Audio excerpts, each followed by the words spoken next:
How's it going, everyone? It's Thursday, March 26th. Still in quarantine. Hopefully, you're all staying active, staying healthy, washing your hands, and doing whatever you can to help flatten the curve with our current pandemic. But in this video, I wanted to talk about something important, and that's the idea of stretching. I know, such a novel concept these days. But this is something that often gets overlooked by a lot of people who train or in the fitness industry, because especially if you're a younger person, you're more nimble, muscles aren't as tight, you're healthier. So it's not something they often incorporate into their routine. But I want to talk about the 3 basic types of stretching and how you absolutely must incorporate them into your routine, regardless of your fitness level or activity level. Whether you're just a regular gym goer, or you're only active every couple days, or if you're an elite athlete or a competitor who wants to improve performance both on and off the field.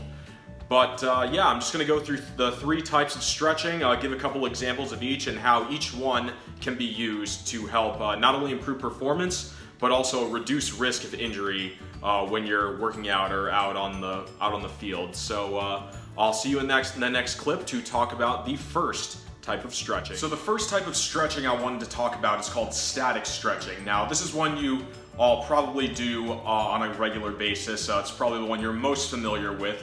But this one is essentially great for muscles that are overactive or shortened during basic compound movements or assessments that you may do at your local gym. So basically, you just take a muscle to the point of tension and then you hold it for about 20 to 30 seconds. So a good example of this would be a nice classic shoulders stretch. So if you just grab your elbow like this and kind of nudge it to your side, hold that for about 20 to 30 seconds, and you'll feel the tension really build up in those shoulders. And then another good one for your legs is to do a quad stretch. So if you grab your ankle and just kind of hold your leg in place like this, hold that for about 20-30 seconds, help build up nice tension in the quads. But yeah, this type of stretching, it's really good to help increase tissue extensibility and really relaxes your muscles.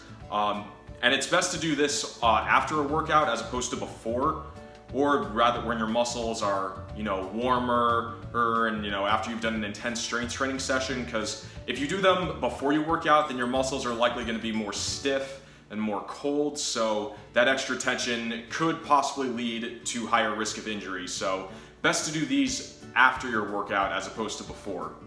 So the second main type of stretching is called active isolated stretching. So this type of stretching is the process of using agonist and synergist muscles to reduce tightness by ensuring full range of motion in certain parts of the body. So it's very similar to static stretching, except instead of holding the muscle in place, what you're gonna do is only hold it for about 2 seconds and just do multiple repetitions like this. So another good example of doing these is to do kind of a side lunge stretch to work your quads. So if you hold this for about 2 seconds and then kind of switch to both sides, as opposed to holding it in place, this one allows your muscles to get a little bit more movement in as opposed to just standing in place. And then another good one for your shoulders is to kind of bring your head down toward your shoulders. So work your upper trapezius and your scalene muscles, and then just doing that for about 5 to 10 repetitions, just to ensure a more full range of motion in each part of the exercise. But this is best done before workout to kind of get the muscles moving through that full range of motion. That way you're more likely to have an effective strength training session. So that way you have full range of motion in the muscles, you're able to perform your exercises more effectively regardless of what type of strength training you're doing that day. Now, the third type of stretching I want to talk about is called dynamic stretching. Now, these are more advanced stretches that activate prime mover muscles throughout the entire body. So they essentially use force production to take a joint through a full range of motion in various parts of the body.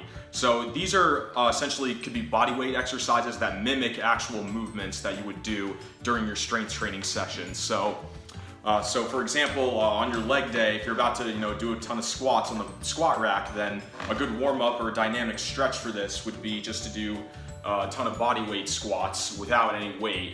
That way you get the legs nice and nice and warm, and so that way you're able to ensure maximum performance on that squat rack.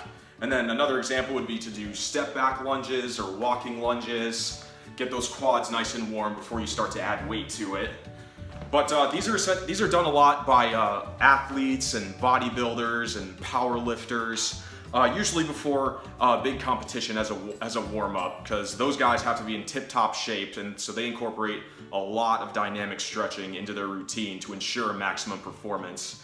But I would not recommend these if you have any muscle imbalances or overactive and tight muscles in your body, because if you can't go through a full range of motion like that, then you're likely to be more at risk for injury. So make sure you have good tissue extensibility, good core stability, and good balance capabilities before you incorporate any sort of dynamic stretching into your routine. So if you have a trainer who can test these things for you, make sure you go to them and get a recommendation to see if you're ready to incorporate this type of stretching into your workouts. So those are the 3 basic types of stretching. Hope you all learned a little something today about how to stretch most effectively and how to incorporate each type of technique into your routine and into your strength training. And I would add on to that, it's also good to include a little bit of cardio into your warm-up and cool down, just to kind of get the muscles flowing so they reduce tightness in them. So just doing things like running on the treadmill, running outside, going for a bike ride, using the elliptical, Stairmaster, whatever form of cardio you enjoy doing. It's also good to incorporate that as well as these stretching techniques. Some of you probably have questions about self-myofascial release and foam rolling. I think that topic deserves a video in and of itself, so I'll talk about that another time.